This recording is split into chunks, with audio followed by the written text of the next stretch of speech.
Namo tassa bhagavato arahato samma sambuddhassa. Namo tassa bhagavato arahato samma sambuddhassa. Namo tassa bhagavato arahato samma sambuddhassa. Buddham dhammam sangham namasami. Good evening, dear friends. This is the regular Wednesday night Sutta program at the Empty Cloud Monastery. In our continuing reflection on the Satipatthana Sutta, we have come up to the section about the Bojjhangas, the 7 factors of awakening. And so I thought of choosing a sutta that would be very practical in helping to understand how to work with that particular practice, how to establish and nourish the factors of awakening. Before I read the sutta that we advertised, which is called the Kaya Sutta, about the body, and this is number 46.2 in the linked discourses. It's part of the chapter on the factors of awakening. I would like to read you a few sentences from some other different suttas that will prove to you about why this set of practices is called factors of awakening. Why are these factors said to lead to enlightenment?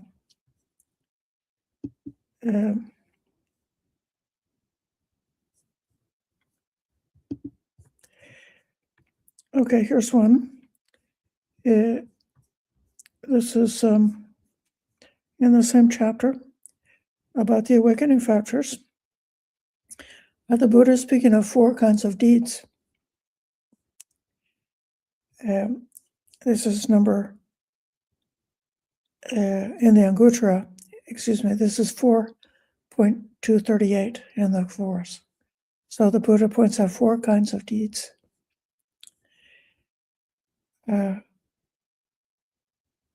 What are the dark deeds with dark results? It's when someone makes a hurtful choice by way of body, speech, and mind. These are called dark deeds with dark results. And what are the bright deeds with bright results? It's when someone makes pleasing choices by way of body, speech, and mind. These are called the bright deeds. And what are the dark and bright deeds with dark and bright results? It's when someone makes both hurtful and pleasing choices by way of body, speech, and mind. These are called dark and bright deeds with dark and bright results. So these are karmas that we're doing. And then, what are the neither dark nor bright deeds with neither dark nor bright results, which lead to the ending of deeds? The awakening factors of mindfulness, investigation of principles, energy, rapture, tranquility, immersion, and equanimity. So these factors of awakening are called neither dark nor bright. They're not producing a karma to take you to a heavenly birth. They're not producing a karma to take you to a lower birth or a painful result. Instead, these are the kind of deeds that lead to the end of creating any more karma, the end of rebirth. So that's showing you that this is another way of expressing what enlightenment is.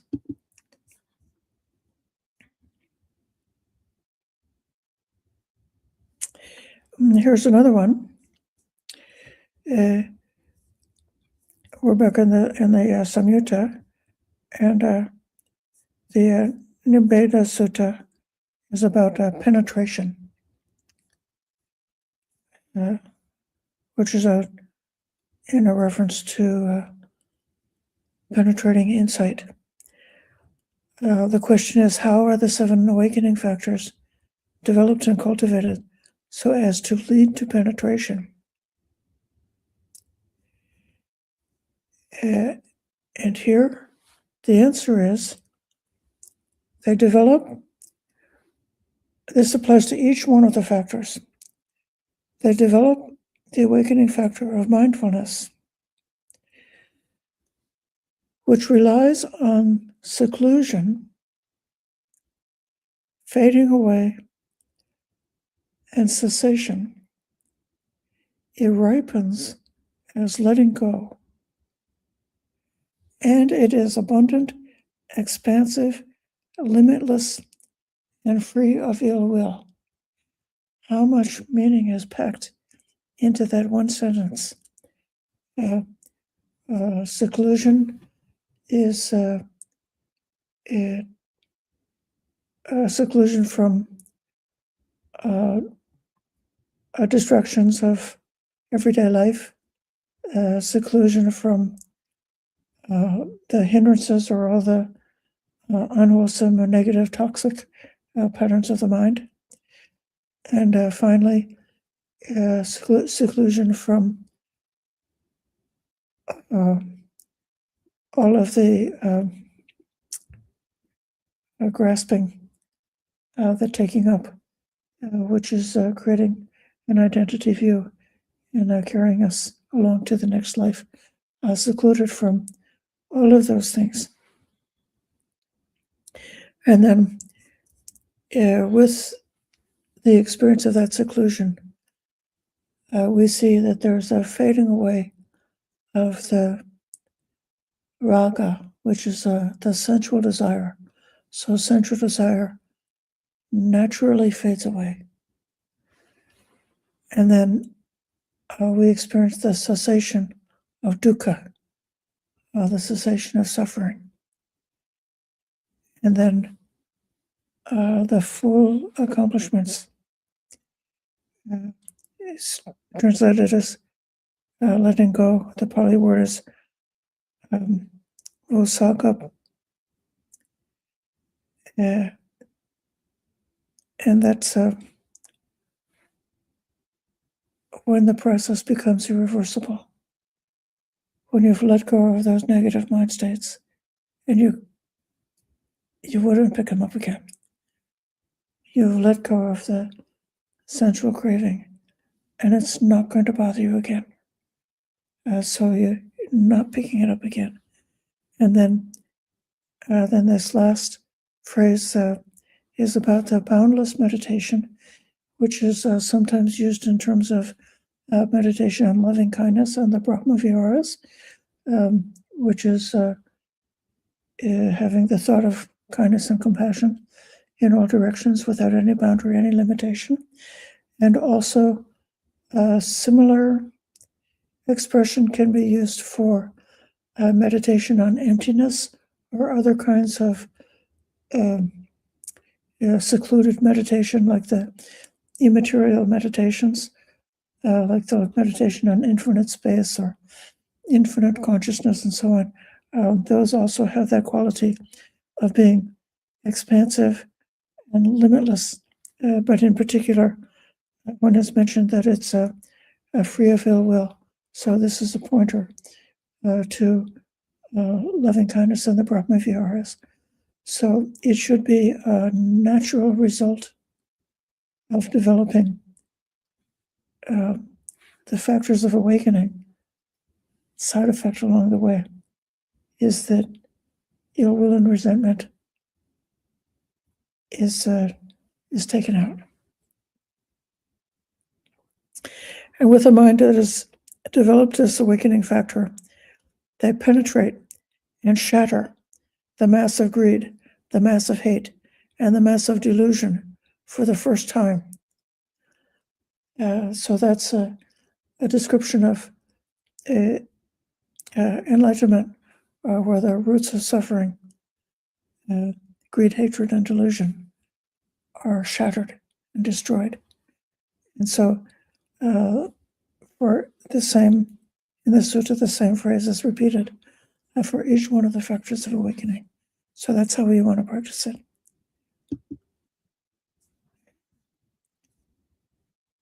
Here's another one. This is about the mindfulness of breathing.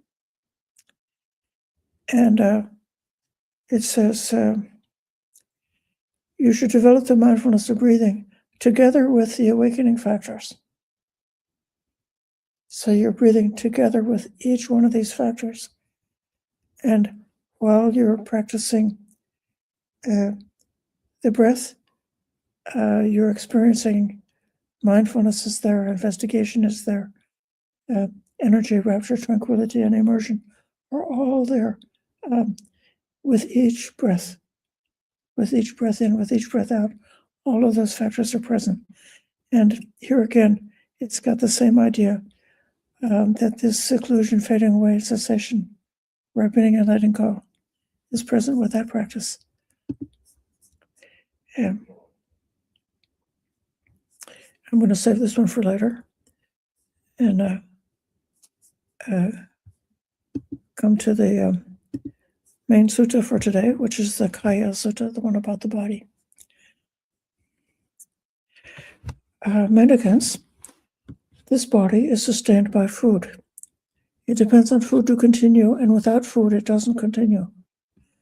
In the same way, the 5 hindrances are sustained by fuel. They depend on fuel to continue, and without fuel, they don't continue. We see this in the Samyutta in several places. The hindrances and the bojjhangas, the nivarana and bojjhanga, the hindrances and factors of awakening, are paired together in the same treatment. So they're 2 sides of the same coin, right? What fuels the arising of sensual desire, or when it has arisen, makes it increase and grow? Okay, there is the feature of beauty. It's called the nimitta of beauty.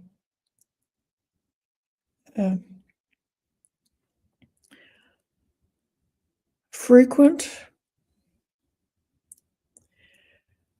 yoniso manasikara, in Bhante Sujata's translation, irrational application of mind to the sign of beauty. It's irrational because it thinks that what is impermanent is permanent. It thinks that that which is actually suffering, you think is pleasant. You think that something that is without a self, or without any enduring essence, has a self or has an enduring essence. So that's what makes an irrational attention to the sign of beauty, which would cause the grasping after those beautiful objects and proliferation of desire.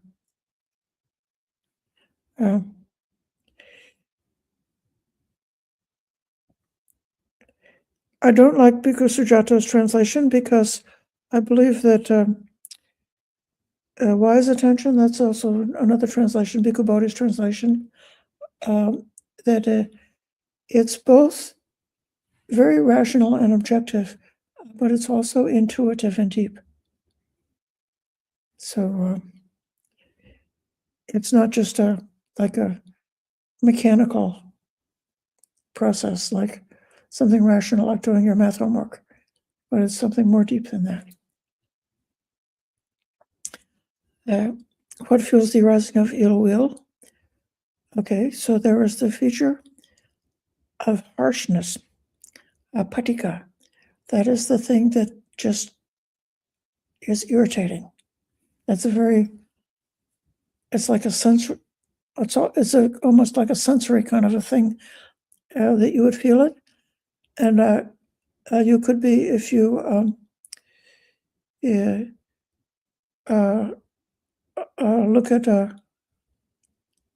anything in the room and you see that something is out of place. And if you're in an aversive mood, you just are disturbed by that. Or if you think that something should be a certain way and it's not the way you think it should be, if you're in an aversive state, or many other things, that if there's anything that you actually dislike, if you've got that aversive tendency. So frequent ayoniso. There's another aspect of this ayoniso manasikara, unwise attention.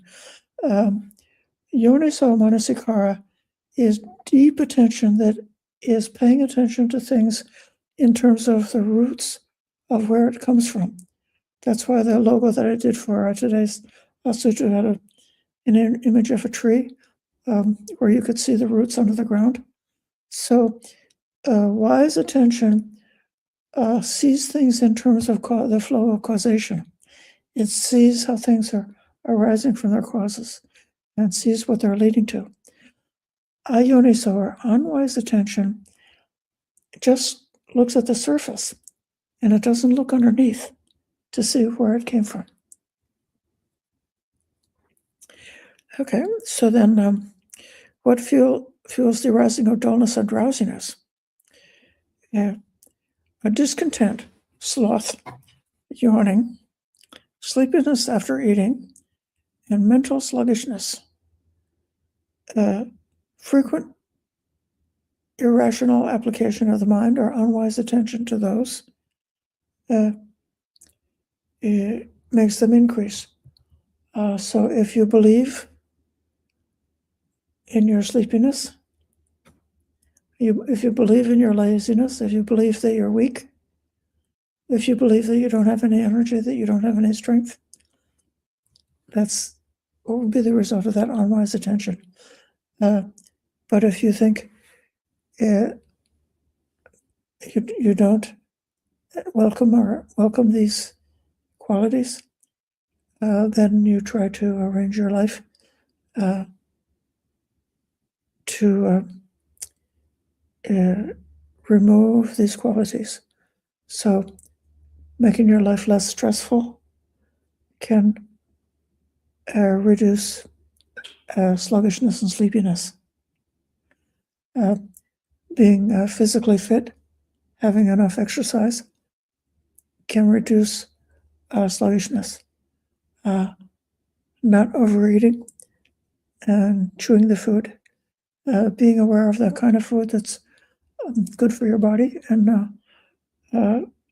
not taking the type of food that might make you feel a little bit sick.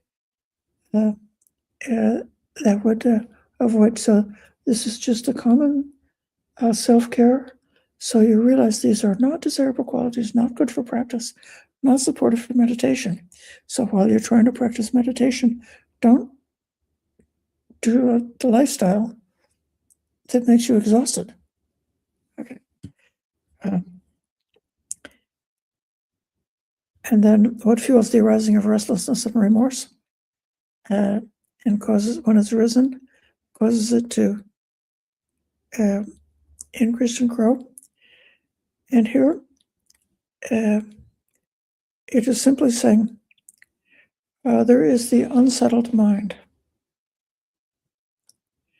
and frequent irrational application of the mind to that fuels the restlessness and remorse.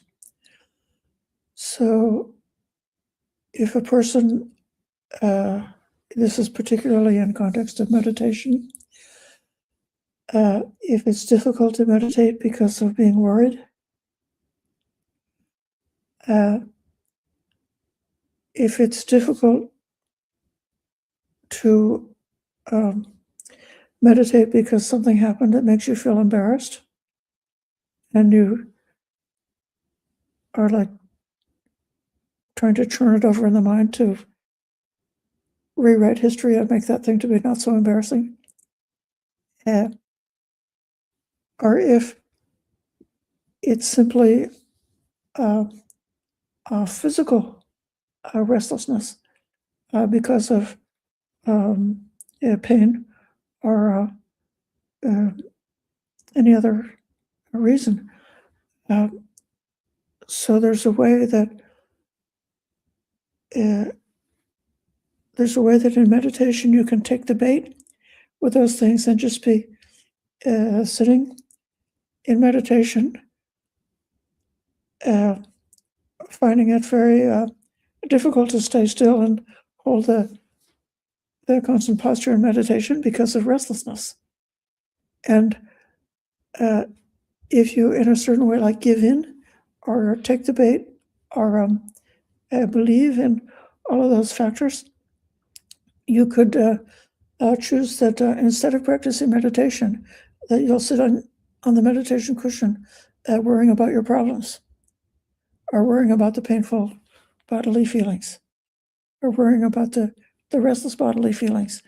And that's irrational, unwise application of the mind to restlessness. But if you very briefly acknowledge any of those things that are difficult or unwanted, you, with compassion, you acknowledge that that's happening. But then direct the mind in a way that doesn't support the proliferation of those states. So direct the mind towards an inspiring theme. Or if one part of the body is painful, the direct the mind, the attention towards a part of the body which is not so painful. And I think we had something about this just recently, about how to, when restlessness is there, use the inspiring meditation theme to overcome that restlessness and make the mind calm. And then after that, one could return to the basic practice. Then there's the arising of doubt, what fuels it and what makes it grow. And there are things that are the grounds for doubt.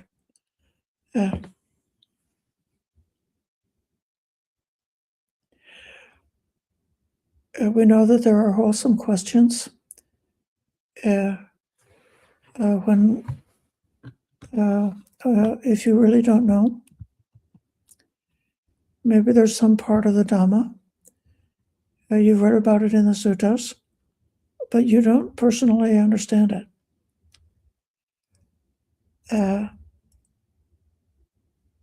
Taking an intellectual and skeptical approach to try to work that out may not be the best way.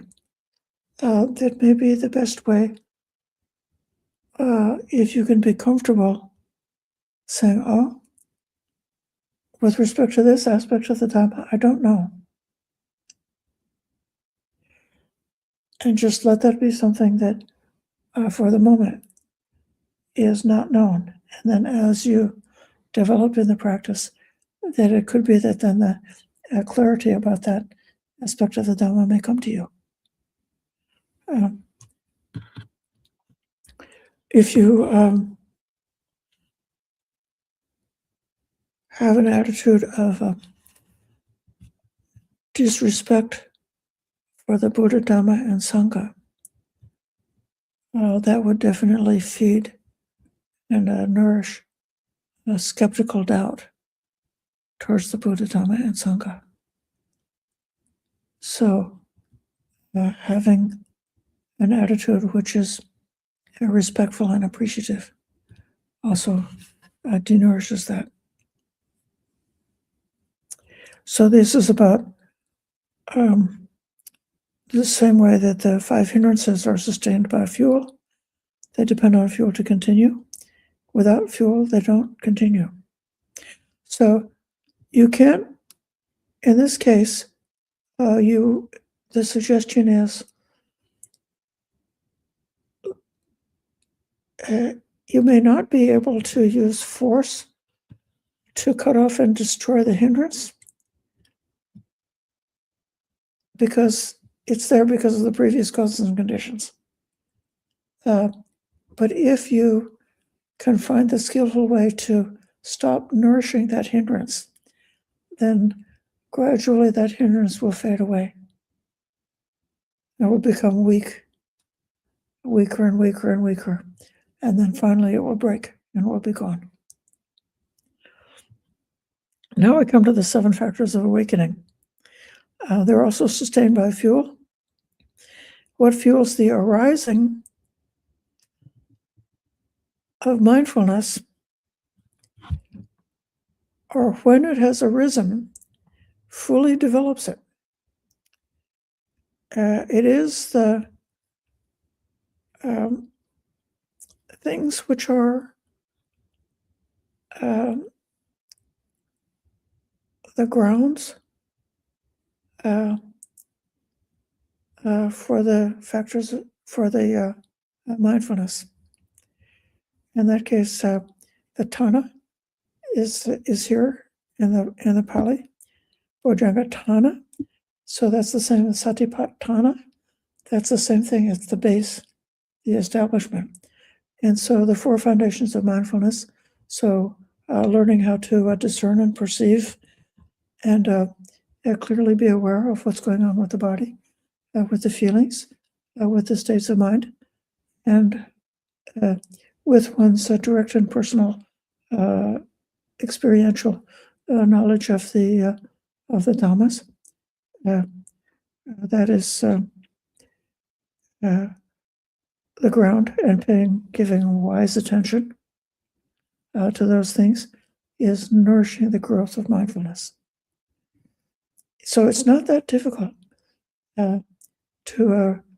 you may not be able to instantly, push a button and come to the perfection of the awakening factor of mindfulness, but you can pay attention to the body, pay attention to the feelings. And that's giving the nourishment for that factor to develop and grow.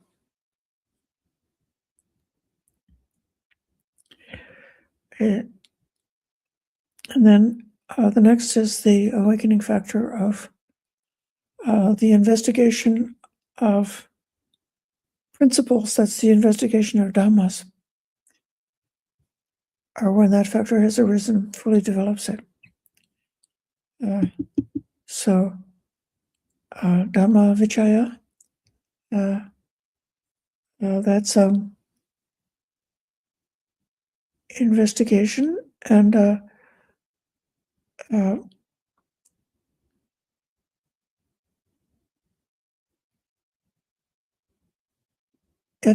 a very sensible kind of way, I think it's quite meaningful to, even though, we have faith in the Buddha Dhamma Sangha. So if the Buddha said all things are impermanent, all things are unsatisfactory, and therefore you wouldn't be willing to call any of that the self. So you've got, if you're a faith follower, you've got faith that it must be true because the Buddha told us this so many times. Again and again, he told us. But then you should also have a desire to find out for yourself whether that's true or not. So that's what that Dhamma Vichaya is, to take the Dhamma that you've heard, what's been pointed out by the Buddha, what's been pointed out in the suttas, what's been pointed out by wise Dhamma teachers or people who are familiar with Dhamma. Take those things that you've heard and find out for yourself whether it's true or not. In particular, at this level of the practice, they give a very helpful tip. There are qualities that are skillful and unskillful, blameworthy and blameless, inferior and superior, those on the side of the dark and bright. You remember just a few minutes ago, I spoke of the dark states and the bright states, and also the kama that's leading to neither dark nor bright. So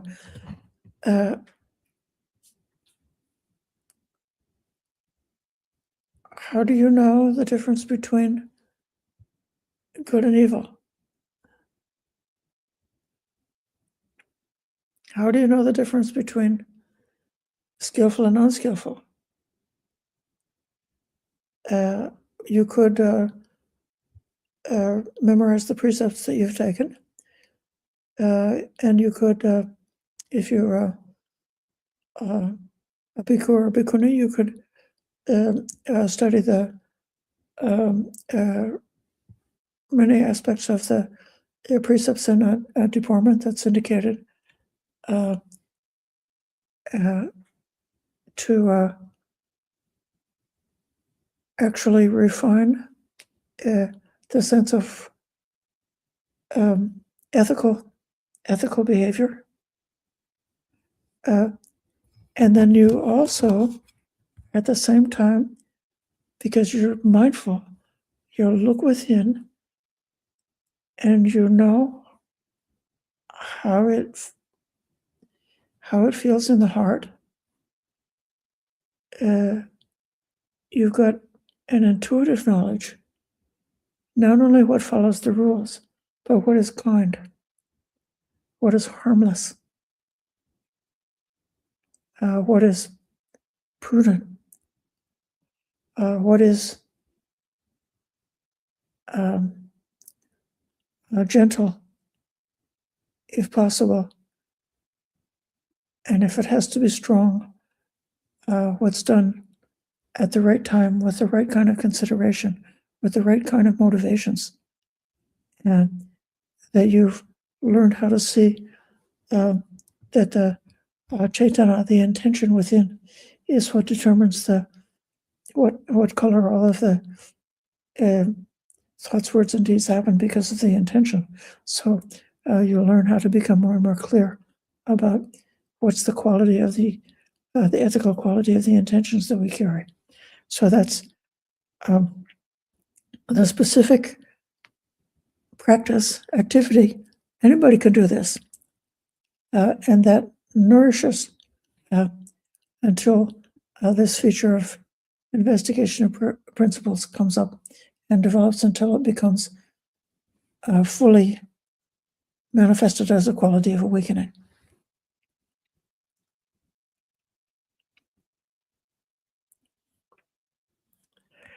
The next one is the awakening factor of energy,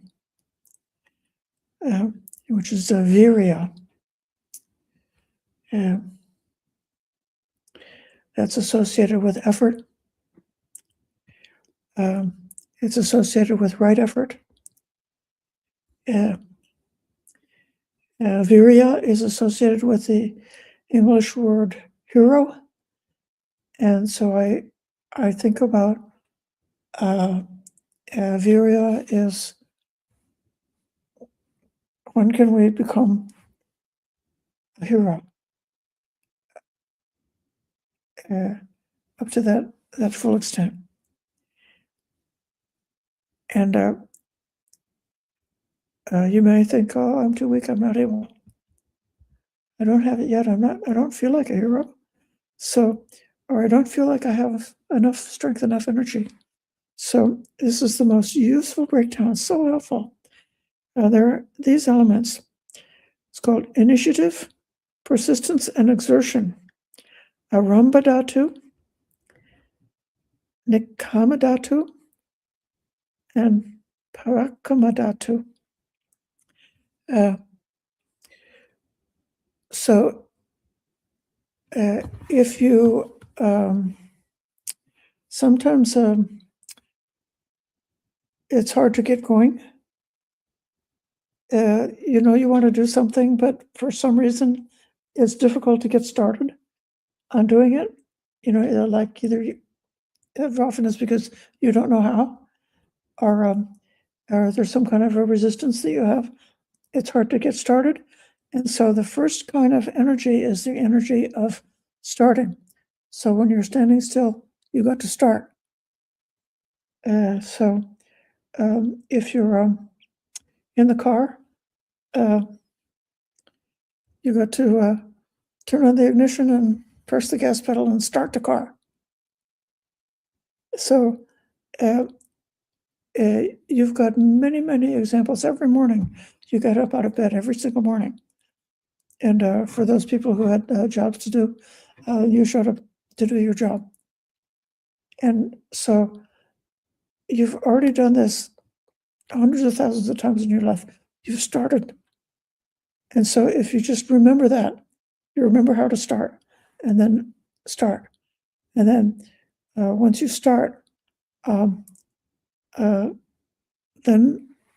you got to go and you got to keep going. So you step on the gas and you're going somewhere. You're going to California, and then you got to keep going until you get there. So don't stop halfway. Don't go like a little bit and then peter out, but continue. So also there's many times that you had things to do, and you didn't give up halfway through. You kept on going. I think a wonderful example for that is if anybody has been a parent, if you have children, you can't give up partway with raising your child. You got to keep going with all of the many difficulties and challenges that come with the whole lifespan of a child until they're able to fly out of the nest. A normal parent will keep going and just do whatever is necessary, and it's more than they even imagined that it would take to raise a child. And so that's an idea of persistence. And then this idea of exertion, Parakamādhatu, that's an idea of, that's where the real hero thing comes. That's like the excelling. That's doing what you never did before, going beyond what you've done before.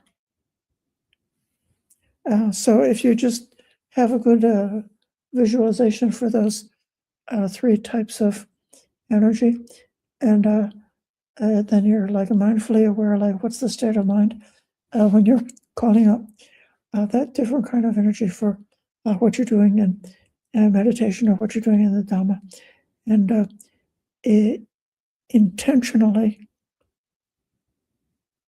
become more energetic. If something is good to do, don't hesitate. Do it. Do it with energy. Do it with strength. Do it with persistence. And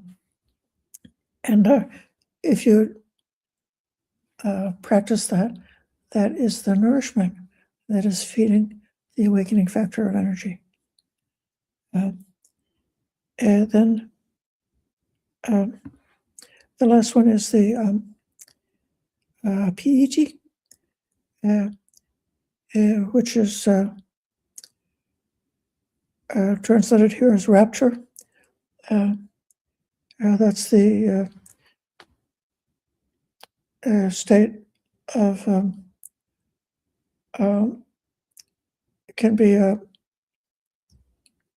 powerful, blissful state that can arise during meditation when one has gained a certain amount of seclusion, a certain amount of unification of the mind, a certain amount of stillness, where then it's no longer necessary to be like constantly make an effort to stay with the meditation, because the mind is like it's in the groove and it's able to easily remain with the meditation. And then with that state can come this piti. I like to translate it as a joyful interest, and that signifies that it's a spiritual joy or a mental joyful state that comes in meditation. And the grounds for that are all of the factors we've studied them many times. As one is approaching meditation and becoming able to knowing how to gladden the mind, based on having a good sila, having protected your ethics, having developed confidence that you can gladden the mind, you can rejoice in your faith in the Buddha Dhamma Sangha.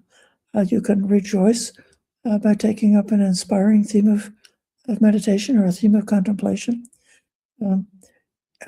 contemplating loving kindness, contemplating that kind of a divine meditation to gladden the mind, and then learn how to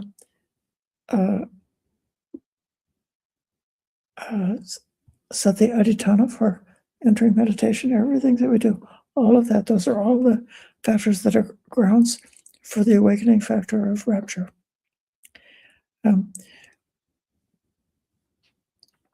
So paying attention to all of the preparation, you see, everything we're doing here, we're never just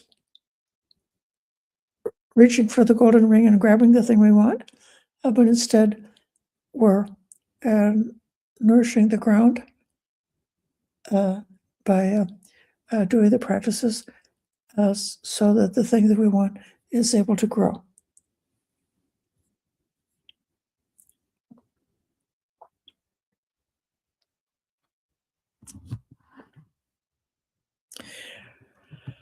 The next one is the awakening factor of tranquility.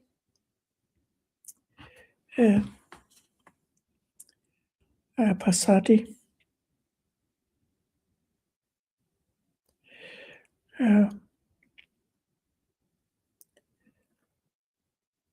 This journey to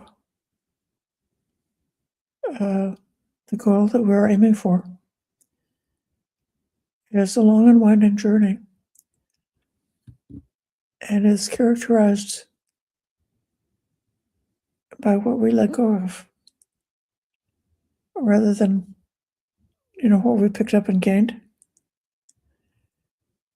And so then that tranquil heart is the heart that has that supreme quality of patience, that because of not clinging to anything, then whatever happens, whatever comes along, that there's not any disturbance. So the mind is not disturbed with whatever happens, whether pleasant feelings, unpleasant feelings. They are able to, with calmness, to bear that. And so then having, in this case, suggesting the cultivation of tranquility of body and tranquility of mind.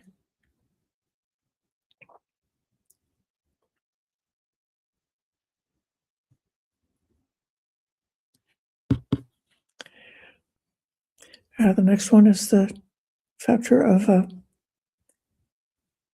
immersion or samadhi. And the things that are the base for serenity are samatha, and the things that are the base for freedom from distraction. So those are the two qualities that we're looking for. So we know that this in this practice, there are the two sides, the samatha and the vipassana.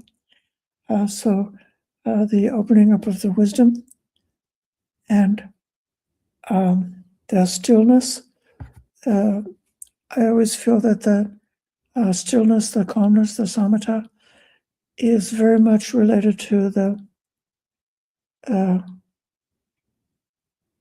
denourishing, allayment, calming down of greed and aversion. So one is not pulled and pulled by wanting something, not wanting to get rid of something, by liking something or disliking something. It's a kind of, it's sort of like the joy. This is kind of like maybe a mundane kind of equanimity. That whatever happens, it's all right. At one time, back at my home place, I sometimes used to go to one particular sitting group that would invite me to go there a couple of times a year to speak to them. And it was a very elderly group of meditators. So everybody in the room was like, it seemed like all of them were at least 60 years old, between like 60 and 90 years old. And I mentioned that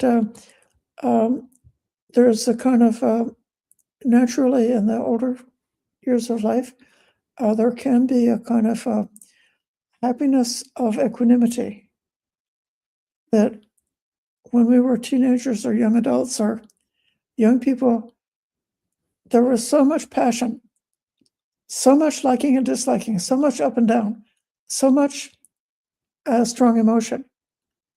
But then, sort of in the natural course of a human being in the later years, then there is something that's natural that whatever happens, it says, okay, it's happened before. It'll happen again. Been there, done that. No need to get excited about it. So, and then that, but that quality of recognizing that serenity is not a state which is dull, not a state which is like flat or dead or something like that. Instead, it's a truly profoundly happy but fully calm state.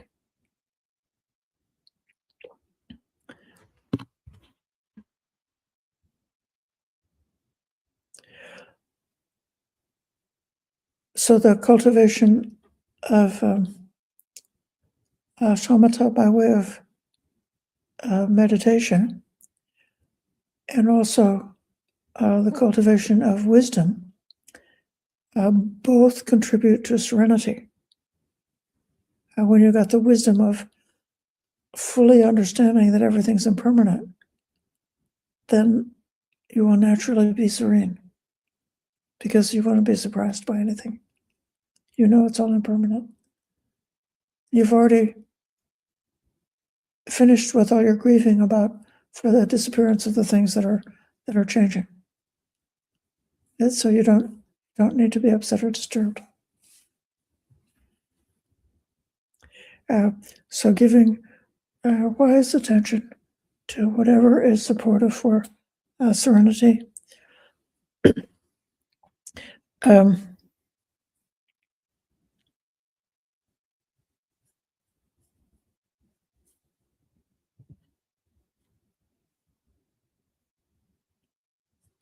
I should have said before, the tranquility of the body and tranquility of the mind. I know this, but I forgot to mention it at the right time. In the commentary,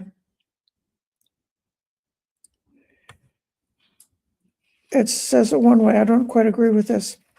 That the citta is the mind, and the feelings and perceptions are the body. And so it's trying to make a distinction between the citta and all of the other parts of the mental factors. the citta is very often used in context of the state, developing the state of mind that's to be experienced within meditation. So the liberation of the citta is an experience of deep meditation. So it's kind of like a technical, or it's just how it's used. And then when you talk about the body, the kaya, this is something that we've been developing on an insight into this within this Satipatthana retreat. I've spoken several times about this, that kaya is not just like the meat part of the body, but it's the living physical material body endowed with the six senses. So the kaya, in a way, is like the personal, one's person. If you thought that all there was the material body, if you didn't believe that there was anything beyond that, if you didn't have an idea about rebirth, if you were purely materialistic, what you would have left would be this kaya, and that's so it's everything that you experience as being personal. So if you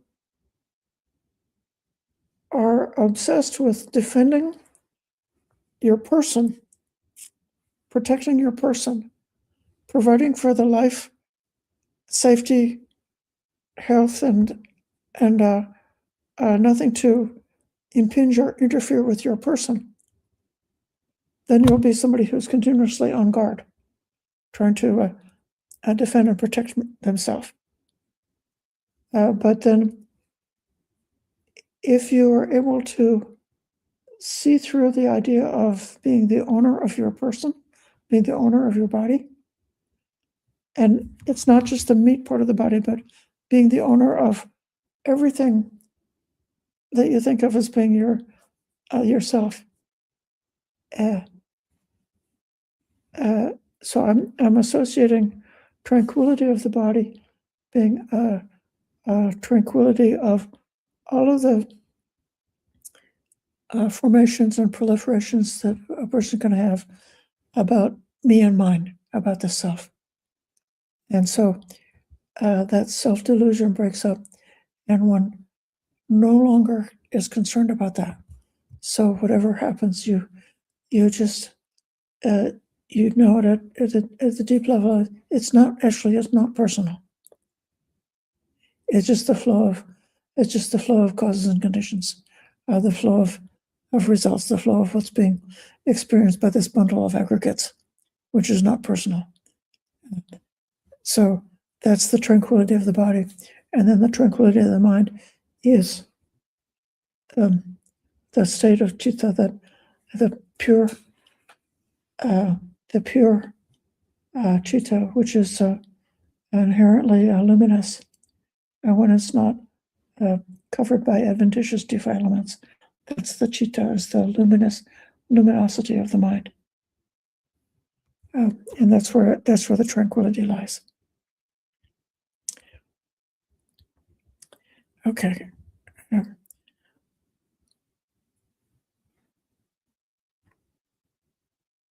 So then,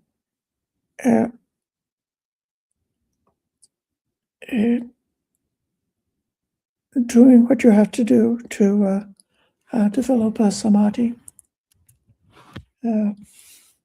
as much as you can. I'm quite aware that of the people who listen to these talks, there's a lot of people who are busy with their responsibilities and jobs and so forth. And I also realize, when I first got started in the Dhamma, the very first thing that happened was I started attending retreats, like a day-long retreat, a weekend retreat, a 10-day retreat, many 10-day retreats, many 30-day retreats, many 3-month retreats. And then since 2022, we had COVID, and a lot of people stopped attending meditation retreats. And some people have discovered the Dhamma and came to Buddhism and became interested in Buddhism, and they're trying to meditate at home.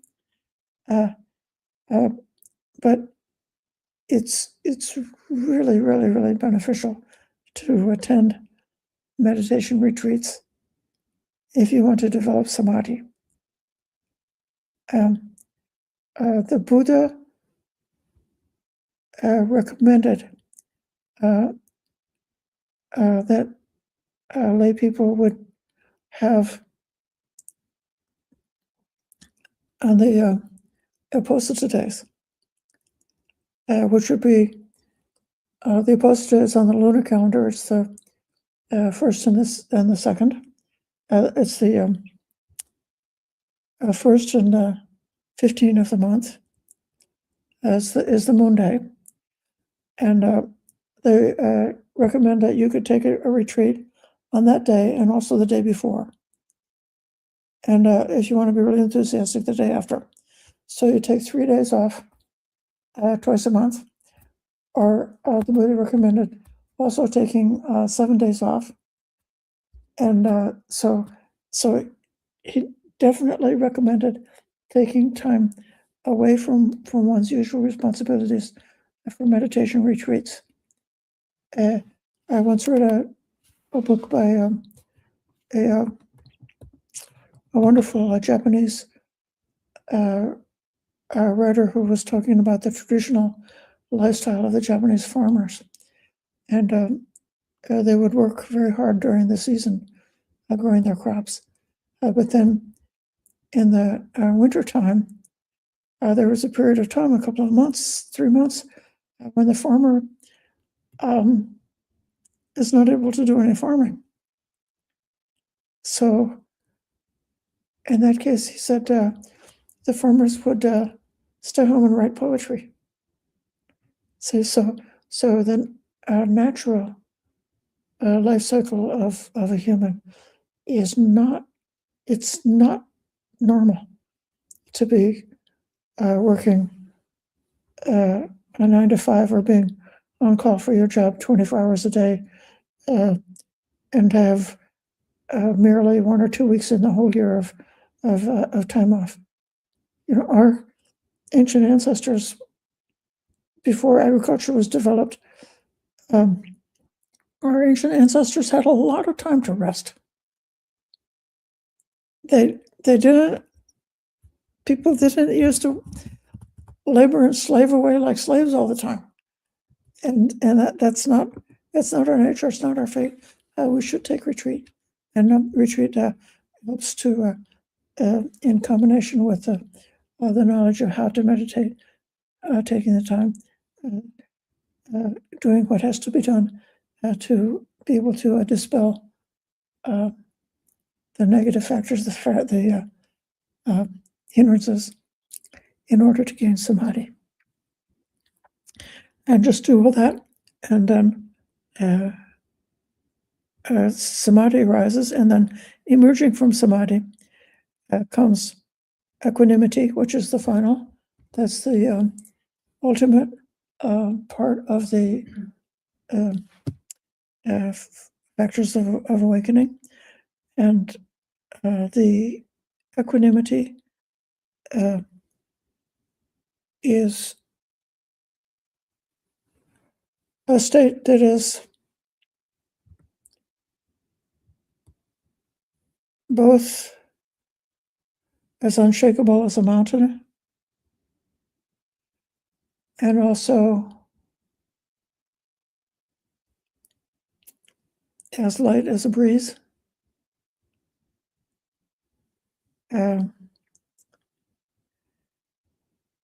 it's a state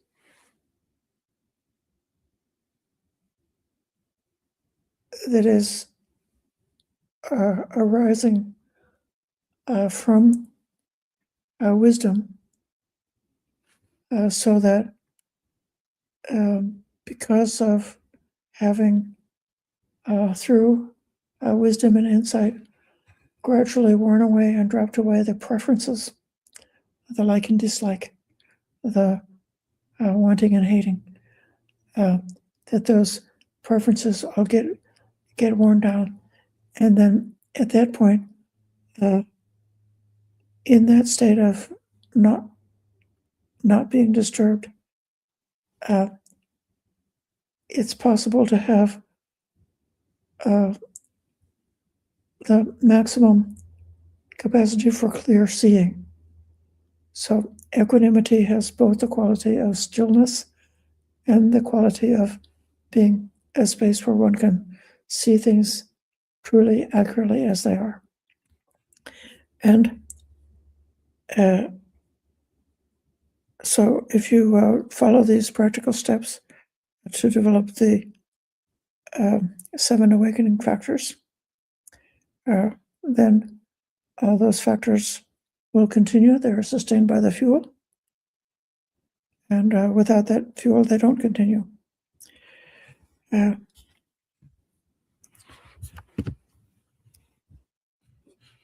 next chapter of the Satipatthana Sutta is the part about the Four Noble Truths.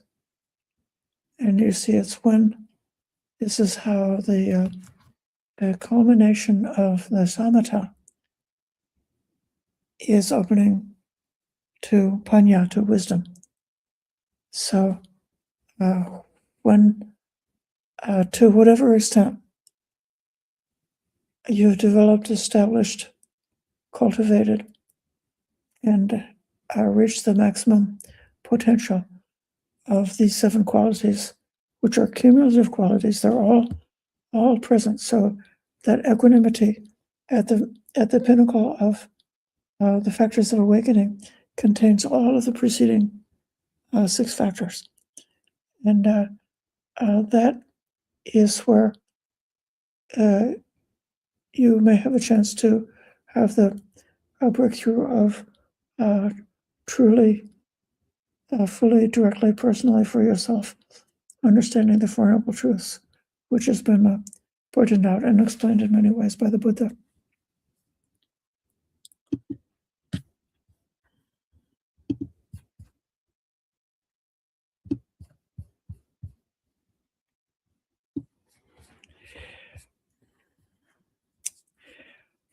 Welcome, Ryan, Uttara, Samasiha, Bhumika, Sudha,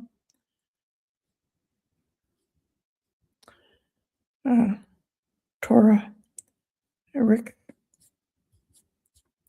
There's a few questions here. Sudha writes,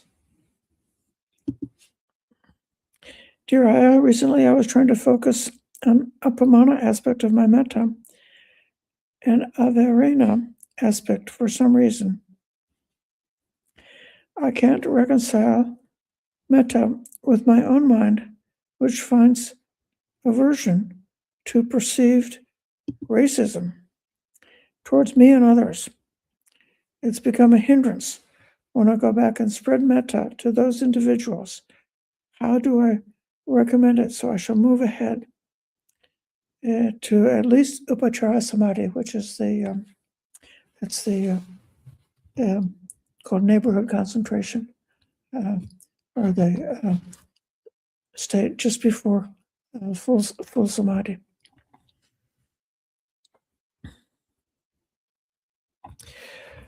I think that, in a certain way, racism is kind of like an abusive situation. And an ongoing abusive situation is much more difficult than a catastrophe that just happens and it's finished. So if your house burns down, you can grieve and go through the traumatic response to that disaster that fell on you. And then you can come to the end of your grieving process and get over it and go on to the next stage of your life. But when you're around, if you're with somebody who's close to you, who's compulsively abusive, then you don't have a chance to grieve for it because it keeps getting renewed again and again. It's similar to that if you're in close with somebody in your life who's a drug addict or who's really in a group of addiction and is doing so many unskillful, harmful, inconsiderate, and hurtful things because they're trying to take care of feeding their addiction. And you would have definitely be in second place, or maybe a very low second place compared to the substance of addiction. So it's the same thing with somebody who's got such a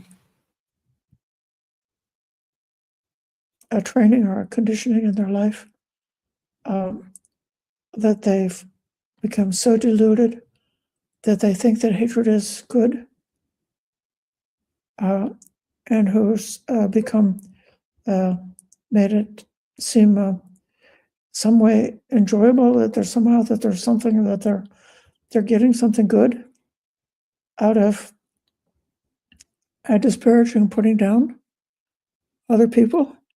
One thing to do is, in a way, if you understand it, the way it works psychologically is, as far as what I understand, is that a racist, every person has within themselves things that they are happy about and things that they feel ashamed of. We all have these things within us. So a person who is trained by their culture to be a racist is trained to think that all of the good qualities belong to them and that the bad qualities belong to the other. And so they project all of the things that a normal person might feel remorse about. They project it as blaming somebody else. But the cure for that state is to realize that whatever thing that you're imagining that the other people are able to do, if you look within, you could see that actually you could be capable of doing those horrible things. So it actually doesn't just belong to them, like I'm the good one and they're the bad one. It might be that there's a sort of a popular form of the Tonglen practice that's given by Pema Chodron. In many of her books, they're widely available. She's a really good teacher who's very compatible with Vipassana and compatible with Western thought. And this Tonglen practice is a practice when you breathe in, you think of taking into yourself whatever in the world is dark, painful, and miserable. And when you breathe out, you give back the light. And this is a really, really, really challenging, because it's the opposite of what everybody wants to do. What we want to do is we want to have the light inside of us and let the darkness be away from us.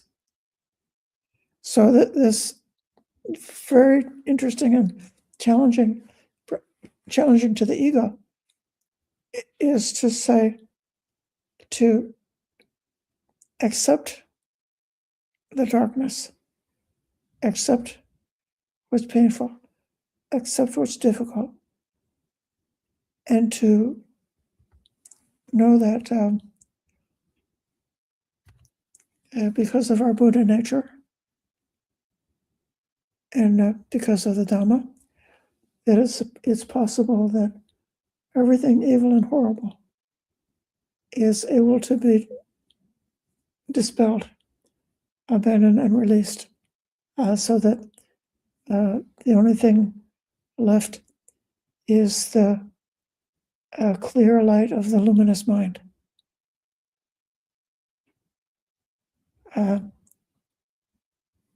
The mind is luminous. It's naturally luminous, except when it's covered by adventitious developments. Like the sky is naturally pure blue, except when it's covered by clouds. So,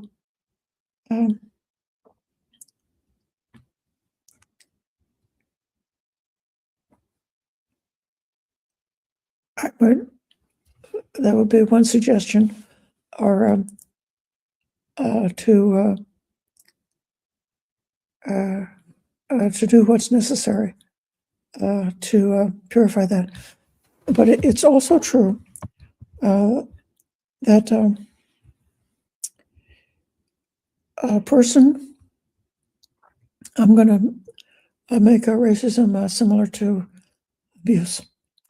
If there's an abusive situation, part of the cure is being able to name it, to call it out. So, at a practical level, it can be wholesome and beneficial to call out racism when you see it. And then it's also true in an abusive situation, sometimes you would like to call out the abuse, but it's not safe to do so, right? So in that case, someone who's experiencing abuse needs to take themselves away to a safe place, and they may not be able to directly confront the abuser. And to withdraw in that way is an aspect of self-care. But you're doing that self-care, finding that safe space for yourself, with an idea that your process will not be finished until it's possible to have reconciliation with the abuser. And that would mean both forgiveness and being able to name what's happening. So it might be that the abuse of a person or persons, that you never get a chance to reconcile with them. And it's a little bit it's better if you can, but if you can't, maybe they died, and so you don't have a chance to talk to them. But then you should, like internally within yourself, you should do some kind of practice of asking forgiveness and giving forgiveness for the people who have hurt you. So I say, very good to take this as a real problem and don't just try to sweep it up with the Dhamma practice, but instead use our practical methods to develop loving kindness, do all the good things we do in the Dhamma, but also study about racism until you understand it and how to be effective in coping with racism. The question continued. I did have a Bachara Samadhi with Metta. Oh, good. Congratulations. So keep trying.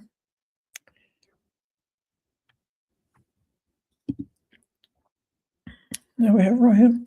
Dear Ayyā, what is the role of keeping celibacy for a lay practitioner, and what practical function or benefit does it bring to our practice, whether if kept extendedly versus minimally, please?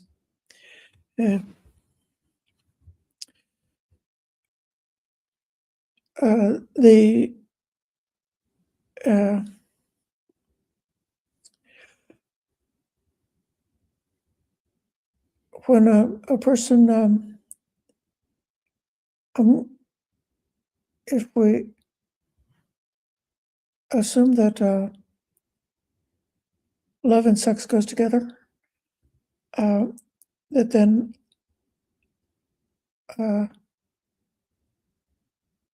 all of our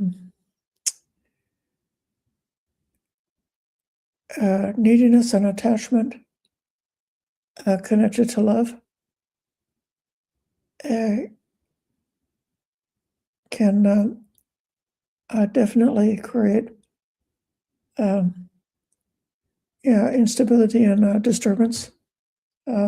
So if you're not able to be happy by yourself, but you have to, have a partner to be happy, then there can be a lot of different kinds of anxiety and possessiveness about that.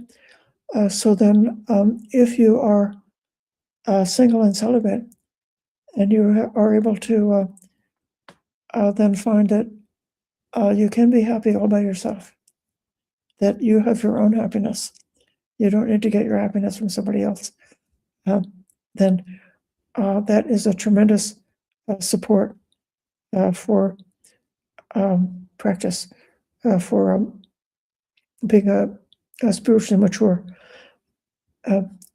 It is possible for somebody to who's got that maturity of being really clear about being the owner of their own happiness, the owner of their own practice, that then they can have a family, and they don't necessarily have to lose that self-sufficiency.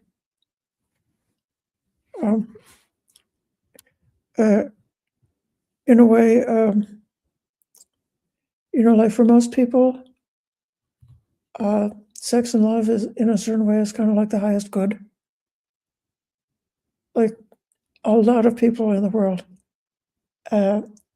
if you ask them, like, what's really important to you, and they would say, I love my wife and I love my children, and that's my whole world. It's the highest good in my life is the love that I give, and so in a certain kind of way, not to disparage the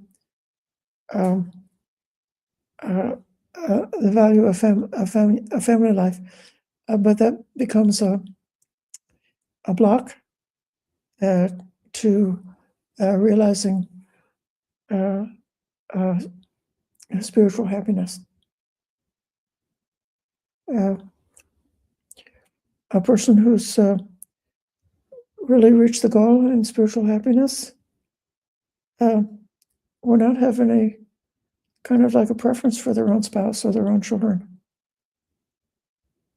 They would just be, they'll be filled with loving kindness, compassion,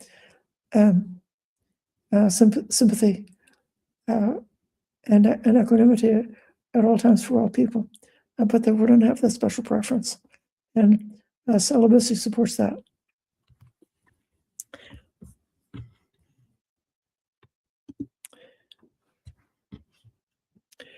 What constitutes keeping perfect sila, please? Because of the 5 precepts are kept after 9 or 10 occasionally. What is the type of negative, unwholesome kama vipaka we would still be creating for ourselves that would affect our future rebirth negatively? Yeah.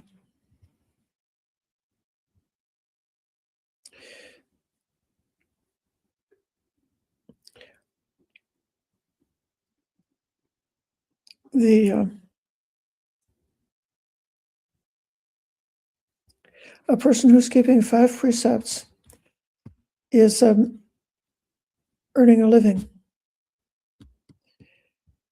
And it's inevitable when you earn a living that you will be depriving others of their life.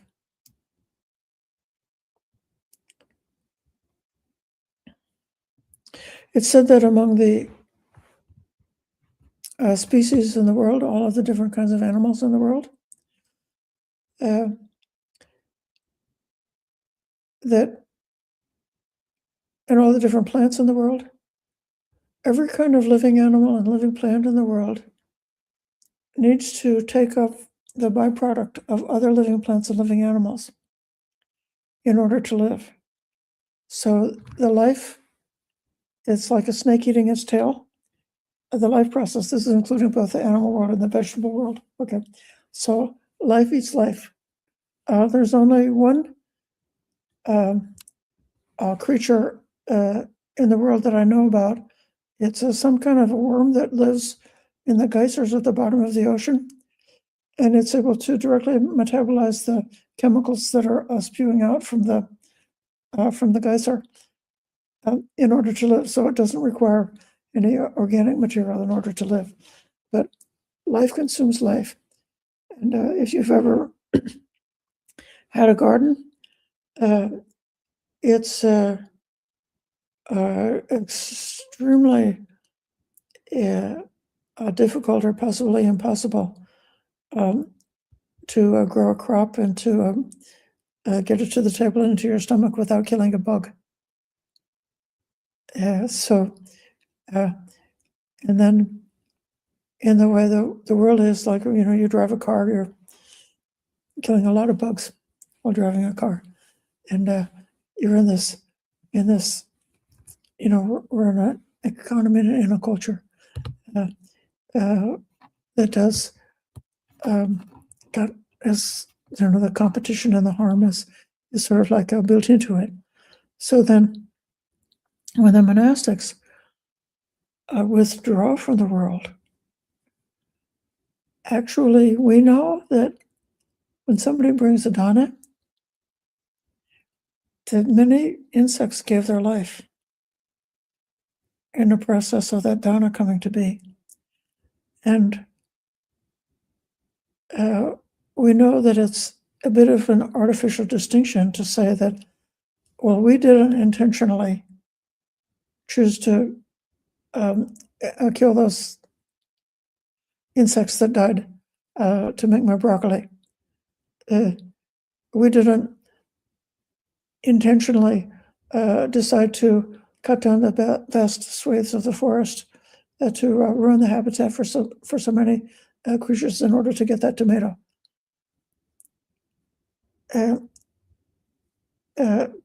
So for that reason, we're not like Jains. We know that it's not, that at the behavior level, there's no purity to be had anywhere.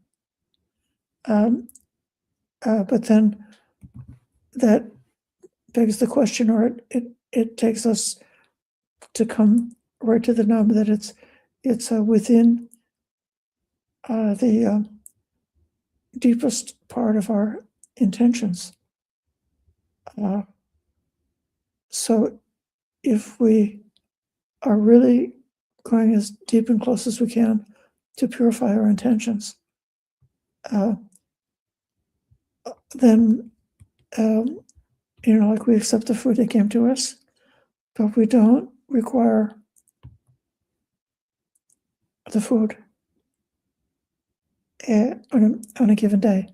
If whatever, if the food doesn't come, or if it's not what we wanted, to be really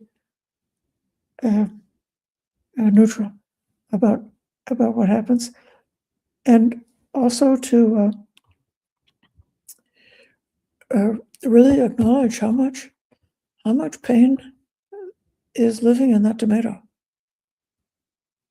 Yeah. And to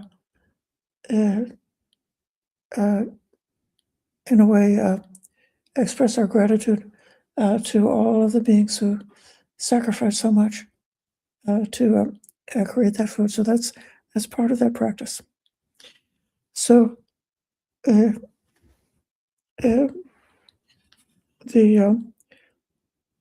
perfect sila of a stream winner, a person would be not capable of breaking the 5 precepts.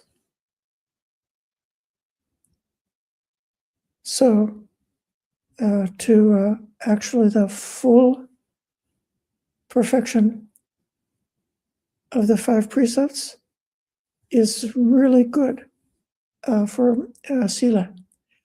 The additional precepts are really more like training practices that helps us to confront and to see our desires and aversions, and to simplify the life in order to be able to uncover the craving. Because if all of the things that you crave, if you just constantly just automatically get everything that you crave, you never realize that you craved anything, because you were never without it. You never suffered it, just everything just comes to you, and so I don't have any craving. As I have the comfortable bed and the perfect life and the warm house and all these things, but that's, we see how phony and how false that is. And so the amount of the allowable safe practices of deprivation that we have with the higher precepts are designed to make us see when we do without something, where the craving is, and to then be able to overcome that craving.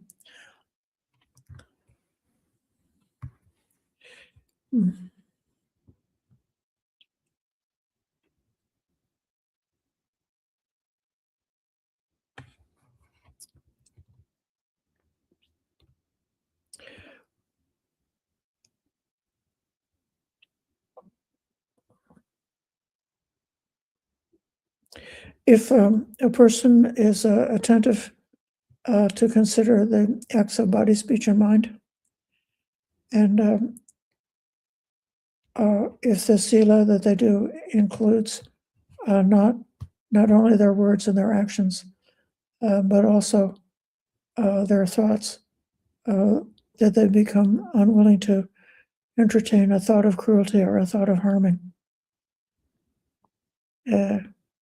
that would be the perfection of the sila.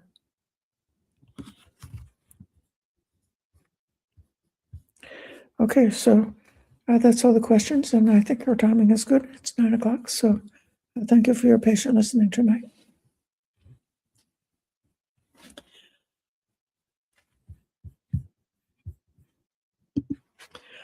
Sadhu, sadhu, sadhu, anumodami.